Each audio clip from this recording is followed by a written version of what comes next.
আজকে আপনাদের সাথে নদীর বাটা মাছের রেসিপি শেয়ার করব। সাথে থাকবে টমেটো দিয়ে নদীর বাটা মাছ, অন্যরকম স্বাদ। আসসালামু আলাইকুম, রাফিজেস কিচেনে স্বাগতম। এই তো চলে আসলাম সিম্পল রেসিপি নিয়ে। প্রথমে আমি বাটা মাছের মধ্যে লবণ হলুদ ভালো করে মাখিয়ে নেব। আর বিশেষ করে বাটা মাছের মধ্যে যদি ডিম থাকে অন্যরকম মজা। নদীর এক বাটা মাছ, তারপর আবার ডিম আছে। তো এভাবে আমি লবণ হলুদ মাখিয়ে নেওয়ার পর চুলার মধ্যে তেল দিয়ে দিলাম। মাছকে আমি ভালো করে ভেজে নেব। একে একে প্রত্যেকটা মাছ তেলের মধ্যে আমি দিয়ে দিলাম ভাজার জন্য। যেহেতু ডিম আছে একটু সাবধানভাবে ভাজতে হবে।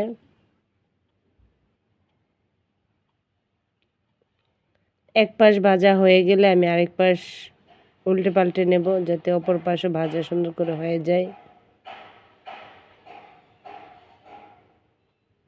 নদীর বাটা মাছের অন্যরকম স্বাদ, যারা খেয়েছেন তারা বুঝতে পারবেন এই বাটা মাছের স্বাদ কেমন। তারপর একে একে মাছগুলোকে এক পাশ থেকে আমি আরেক পাশ ভেজে নেব।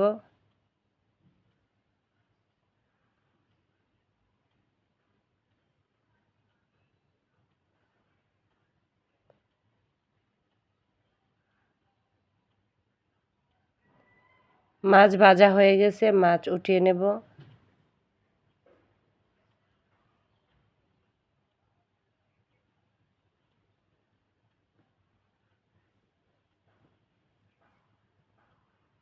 তারপর দিয়ে দেব তেলের মধ্যে পেঁয়াজ কুচি।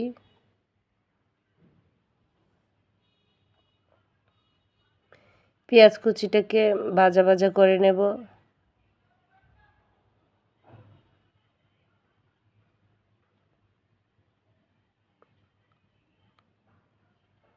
পেঁয়াজ কুচি ভাজা হয়ে গেলে মরিচ গুঁড়া 1 চা চামচ, হলুদ গুঁড়া 1/2 চা চামচ, লবণ স্বাদ মতো, তারপর জিরা দিয়ে দেব 1/2 চা চামচ।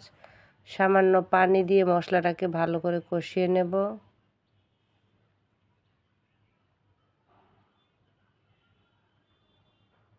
তারপর 1/2 চামচ আদা বাটা দিয়ে দেব।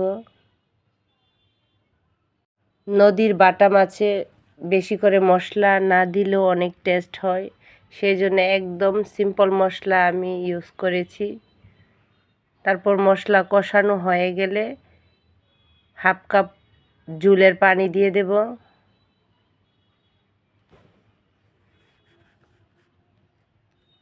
তারপরে দিয়ে দেব কুচি করা টমেটো। আমি 2টা টমেটো দিয়েছি। তারপর ঢাকনা দিয়ে ঢেকে দেব। 2 মিনিট পর ঢাকনা উঠিয়ে নাড়াচাড়া করে ভাজা মাছ দিয়ে দেব।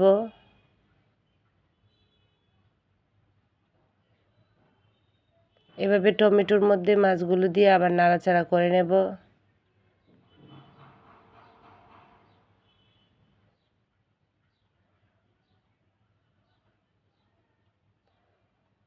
তারপর কাঁচামরিচ দিয়ে দেব। দিয়ে দেব ধনেপাতা কুচি।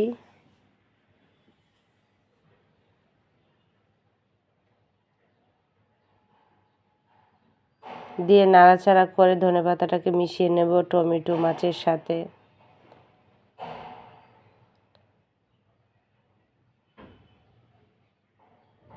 তারপর ঢাকনা দিয়ে ঢেকে দেব। 2 মিনিট পর চুলা অফ করে দমে রেখে দেব 10 মিনিটের জন্য। এই তো হয়ে গেল নদীর বাটা মাছ। আশা করি আপনাদের কাছে এই ভিডিওটা ভালো লাগছে। ভালো লাগলে অবশ্যই লাইক, কমেন্ট এবং শেয়ার দিতে ভুলবেন না। সবাই ভালো থাকবেন, সুস্থ থাকবেন। আল্লাহ হাফেজ।